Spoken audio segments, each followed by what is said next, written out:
This is Business and Economy Network. Hello, wonderful people watching within and outside Nigeria. Those of us watching via the online channels, thank you so much for letting us into your homes, your offices, wherever you're watching us from. Thank you for joining us on this episode of your program. It's our program. This is Business and Economy Network. My name is Ohioze Edna. On our program rundown for today, we'll bring to you reports from the agricultural sector and also environmental sanitation. For company in focus, we'll have the MD CEO OKOMU Oil Palm Company PLC, situated in Edo State, Nigeria, one of Nigeria's pace-setting palm oil producing firms. For special reports, we have the regional head, Africa Agricultural Technology Foundation, A.A.T.F, enhancing food security through agricultural technology. For straight talk, we have the country coordinator, Open Forum on Agricultural Biotechnology, O.F.A.B, creating awareness on the safety of GMOs to humans and our environment. Not left out on Spotlight is the MD CEO, DFORTUNE PEST Solutions Limited, one of Nigerians' best hands when it comes to pest control and environmental sanitation. You know how we do it is never a boring moment. Do stay tuned. I'll join shortly.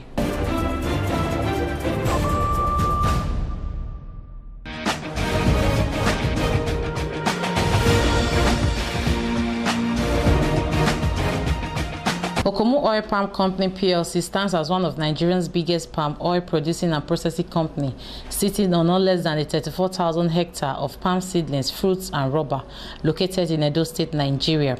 In a recent interview with the Managing Director of OKOMU Oil Palm Company PLC on the Award of Excellence from Immigration, Dr. Graham Heffer explained that OKOMU is known to always play by the rules and is barely found wanting, which has actually boosted his level of credibility in the business world.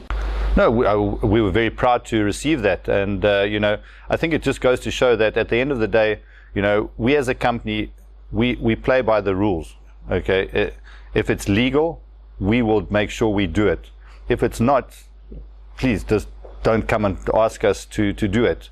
You know, it makes our lives easier, and we want to make sure that we are a company that plays by the rules. Because at the end of the day, that's what this company is all about. If you don't play by the rules, then, you know, somebody will come and say, oh, but you did that the last time, why don't you want to do it now? So it's a very clear-cut line. You know, if it says in law that we pay this tax, then we will pay the tax. If it doesn't, then we will not be obliged to do so. So I think it makes it very easy for both parties to understand each other. And I mean, that's after all what law is about.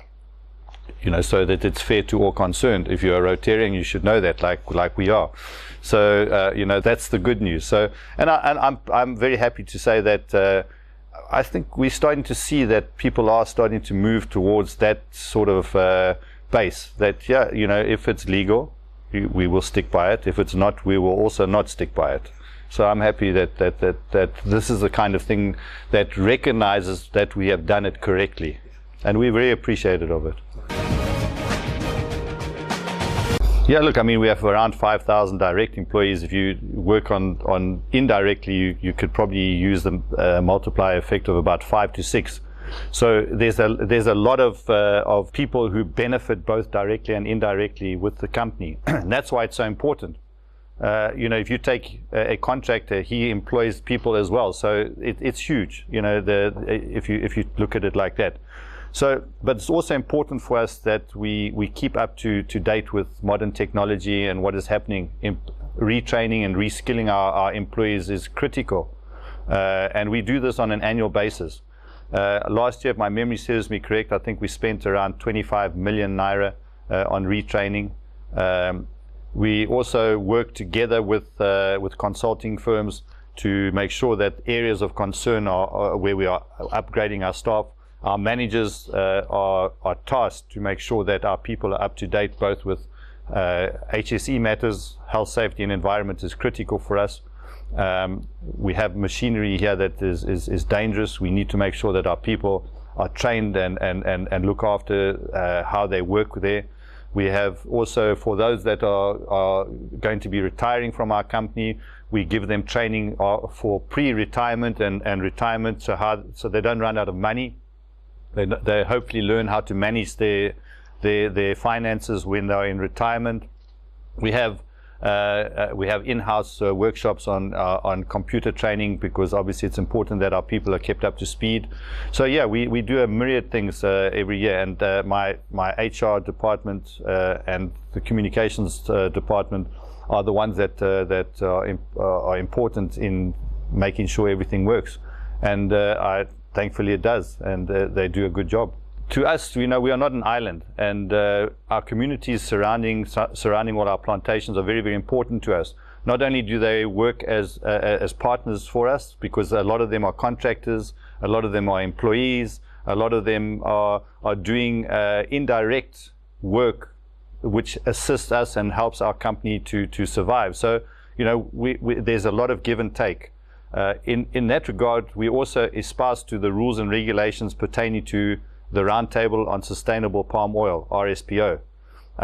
We are in the process of being certified. We are hoping that our certification will come through by the end of this year, which will mean that we are making sure that our palm oil is a sustainable palm oil, and that we are not destroying vegetation, the environment, and are making sure that our socio-economic programs are up to standard.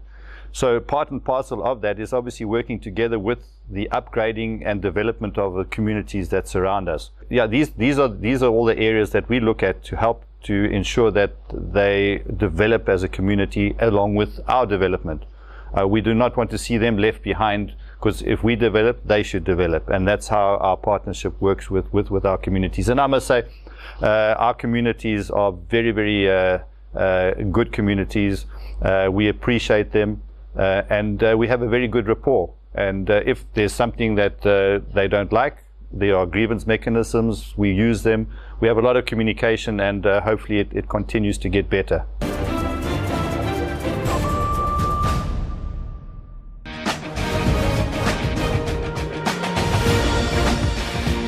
Dr. Kolo Abdurrahman is the regional head of the African Agricultural Technology Foundation, A.A.T.F.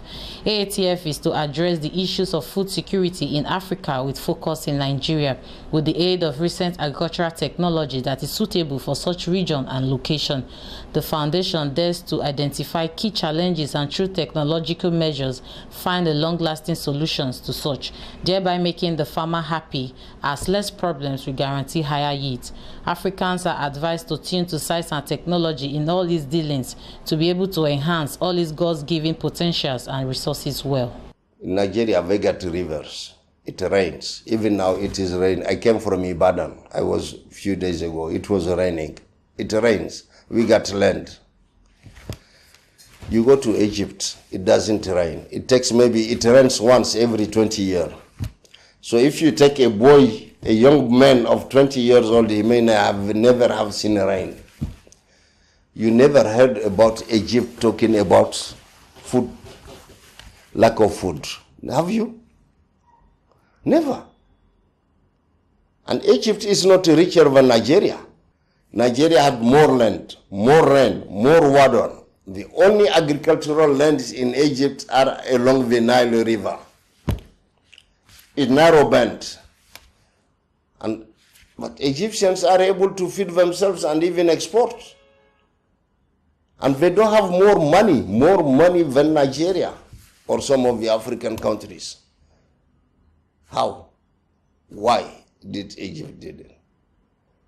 It's because they know the importance of technology and science, and they apply it. The other country I will tell you where it doesn't rain is Israel. It doesn't rain. They don't know rain. But they use efficiently the water they receive, and it is high-tech agriculture. If you don't have technology and science, you have nothing. Europeans are not physically stronger than us, isn't it? When they came and conquered us and colonized us. Physically, when we wrestle, they are not physically strongly than us. They are physically not stronger than us, isn't it? What made Europe able to conquer us and dominate us? Science and technology. That's all. If you refuse science and technology, you are not going anywhere. People will come and take your raw materials, and you got to go take your raw materials, go to others. And you have to go and use this revenue from raw materials to buy food from them, which means your money is going back to them. That's all. God give us brain. Human brain is special. It is for knowledge and science, knowledge and technology. The human brain is created by God for science and technology, to get its means of life. So, but people who are pushing us not today not to use science and technology are the worst enemies of Africa. And unfortunately, there are many NGOs who wrap up pushing people to go into primitive agriculture. They call it, they have very good arguments. Food sovereignty, we call it food sovereignty. We are importing food. What is the sovereignty? For countries importing and begging for food, where is the sovereignty? No, we need to produce. We need all kind of technologies, GMO, non-GMO, any type of technology to boost agricultural production. And sometimes we call it, I don't know, if we develop hybrids and other farmers will become, we call it equity, or I don't know, whatever term we call it, equity in food supply, in enriching the food supply. They take very good concepts to hide very criminal intentions against us. And they said the farmers will become slave of the seed companies. But farmers don't have even enough seeds. Most of farmers are not planting seeds. They are planting grains. They go at the beginning when it rains, they go on market and flea market and buy grains. Seed companies are a necessity, be it private or public. The seed companies are a necessity. So all these people who are saying all this talk, they don't know what they are talking about it. They don't know the disastrous condition farmers are in. So they are hiding their criminal intention with very, very appealing words, which is misleading.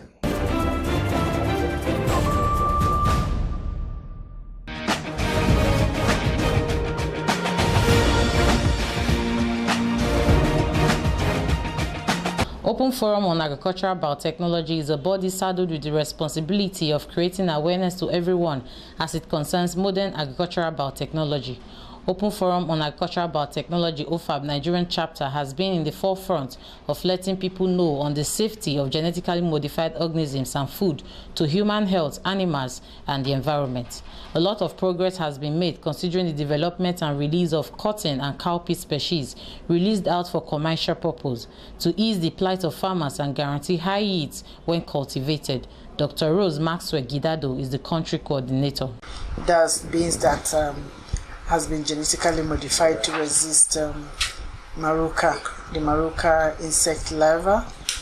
Maruca insect larva, it's the larva of a butterfly actually. That's the local name is butterfly. Of course, all of us know butterfly. Butterfly at its larval stage, like when it's caterpillar, you know caterpillar, destroys beans, destroys it while it's flowering, at the flowering stage. Also, even when the seeds are beginning to form or have been formed, the pod, that's why it is called pod borer.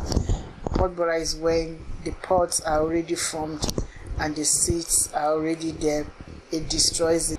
Most of them, that's the livelihood.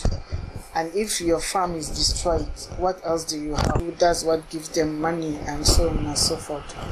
So the farmer is at the mercy of this caterpillar, and that's why the scientists thought it wise to improve a beans variety that can resist that maruca, and so that the farmer at least can have 100% of what he has cultivated.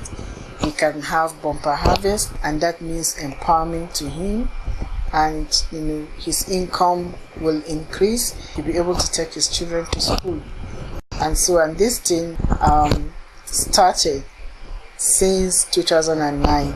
So for the past 9 years, of course, trials, evaluations, and words, testings have been going on. confirming that the gene is present in the beans, also confirming that this gene that has been inserted works, that it is efficacious, that it's actually stopping the maruca from destroying it, and so on and so forth. So all those, the 9 years, during the 9 years, all those regulatory, laid down guidelines, rules, all the regulations must be obeyed and must be complied, to. And so that's what the scientists have actually been doing for the past 9 years, carrying out safety analysis, food and feed safety, and then toxicological testing, allergenicity. This gene I have brought in, has it produced any protein that will be toxic to human or to the environment, or destroys the environment, or what, or will also be toxic to animal, and so. And then you also have to confirm that it is substantially equivalent to what was already there, the parents of the crop that you have improved on. It must be. So every assessment, every evaluation is done alongside with that original one, the conventional variety. If at any point in time there's a difference in either the constituents, the chemical constituents, that's in terms of nutrients, protein, carbohydrate content, mineral content, vitamin content, or either the fiber or what, if in the result that you get out of your evaluations, if you have to compare it with that of the conventional variety. Once at any point in time there's a significant difference, then you have to go back to the drawing board. It means the gene you have brought in as brought in something that is not maybe beneficial, or there's so you have to just discard it, or you have to go back to the drawing board. Otherwise that will not be accepted. So the 9 years at least saw to all these regulatory processes and trying to conform to the regulatory standards that are there, following what is there, regulations and all.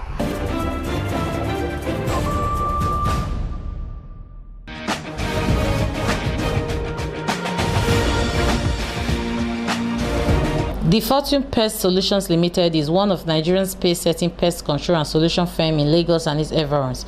DFORTUNE is with a mandate to proffer solutions to the need of the general public, especially as it concerns environmental sanitation through pest control services, both for corporate and domestic needs, and also identified poorly sanitized areas. Mr. Oluleye Adedeji is the Managing Director, Chief Executive Officer, and has lots of testimonials in his years of operations. I need to quickly correct an impression about the word fumigation. Fumigation, most of the things we do is not actually fumigation. We do pest control, we do pest management. But because people get used to the word fumigation and they like use the word fumigation. When you want to fumigate a place, it's a gas fumigant. The house will be totally tense, and the gas will be released and will be contained in that place. It must not allow to escape because the poisonous gas. So, but the way it is, most of the things we do, we have to it depends on the pest is having, and the chemical you are using. Then you give your customer, there are some that you can apply, and the customer can even still be in the house. You understand? They can be in their sitting room, maybe they have issue in their kitchen. You can apply something and it will clear without them leaving, without them sneezing. It is environmental friendly that way. It will attack the insect. Where there are some that you tell them, you need to stay out of this room for 2 hours. You need to stay out of this apartment for 3 hours. You need to lock it, or after 3 hours you need to ventilate for another 1 hour. And in some cases, in some rare cases, depending on what they see in the house, you may now excuse them. Or if there are people that have, maybe they are very sensitive people, they have like baby or asthmatic people, can say, can you just stay away for the night? Or on the average 4 hours. Whatever you do, safety should be your number one priority. Not just the safety of your clients, but the safety of the workers, which is very important. That's why, no matter how small they call the work we do, you must know PPE, must be intact. what we call PPE is your personal protective equipment. You must be on your boots must be intact, not just anyhow boots. Your safety boots. That's called safety boots. Your coverall. Meaning every part of your body is covered. Your coverall is intact. You are covered to the head, and your face mask. You don't just use any mask like the respirator face mask that can last for 8 hours, supplying with on the inside. Then your body is protected. You protected from chemical hazard. You might even be in that chemical for those number of time, but you are not even perceiving anything because of what you're wearing. You know, that is very important for every work. And also, before you do any job, there's something called hazard analysis of the environment. We call it risk analysis. We have a form for it that you carry a risk analysis of the environment. What are the risks in this kind of environment? What are the hazards? How do you manage the hazard in that environment? Then we must answer those questions before we proceed to any job. If it's a place that have like snakes, there are hazard analysis that we have conducted. Then we'll have found out what are the ways, how do we manage this matter. Then we don't just jump into any work. What are the probable hazards on that side? Is this compliant? How will they come out from? Do we need more lighting? Do we need to put flooded lights in that area so that everywhere is clear? But in the actual case, for example, in the house, maybe you want to use, maybe you are doing what you call do it yourself, DIY, that you have an insecticide to use. You realize that what that chemical may be what we call a polyvalent chemical, what we can call a chemical that can take care of many insects, but the application will be different. The way you apply it for bed bug will be different from the way you apply it for cockroach, the way you apply it for mosquitoes, and the volume or spray will be different. I get it. So you can't just say, oh, because I have bed bug in the house, I just spray chemical into the air, yes, inside the room, and it will keep bed bug. It will not. The bed bug will be there. That can take care of the mosquitoes to some extent. To some extent, I say, because it will clear the mosquito in the air at that time. So, but how about the mosquito that will enter in the next 2 hours? It may not be able to tidy. That's when I use this product, mosquito just disappeared for 3 hours and they came back again because application is the issue. You must know how to apply it. That's why in the product, every product you will see how to use. You read how to use it. They will tell you if it is for this insect, use it like this. If it is for this insect, spray. There are some that you have to spray directly on the insect until the thing touch the insect. We call it contact. It will not work. There are some you have to spray it in the air like fumigant. When they perceive it, it work. Why others? It's for something like bed bug. Until the chemical touch the bed bug will not do that. This is Business and Economy Network.